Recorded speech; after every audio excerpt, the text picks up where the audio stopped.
Похоже, что аналоговому неравенству пришел конец. С развитием технологий люди все больше привязываются к цифровой жизни.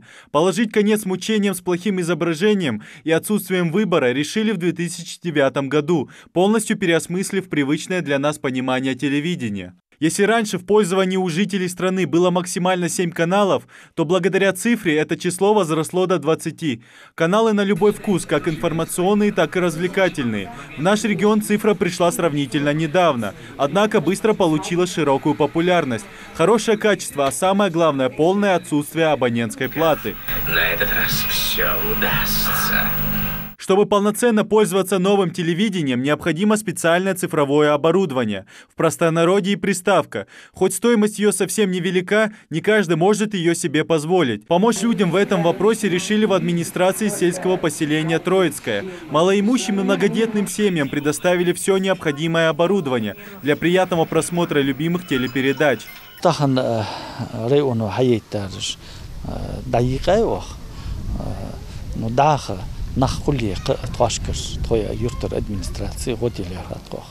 У Марифы Ханиевой забот хватает, ведь она воспитывает 4 детей. На телевизор времени не так много. Все же любимый сериал или новости посмотреть хочется. Цифровая приставка со всем необходимым оборудованием теперь красуется над ее телевизором. Все подключено и работает как часы.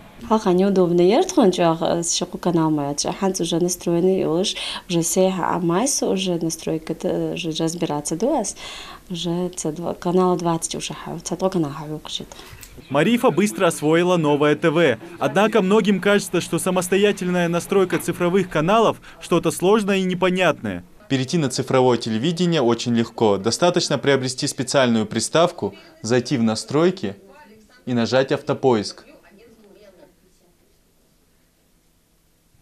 Спустя минуту вам доступно 20 каналов в отличном качестве на любой вкус.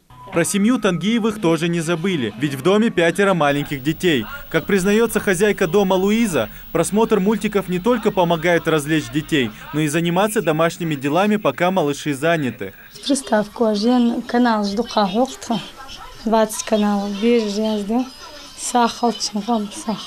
Совсем скоро цифровое ТВ будет полноценно вещать по всей России, независимо от региона. Аналоговое же телевидение постепенно прекращает свое вещание. Наш регион входит в 4-й заключительный этап отключения.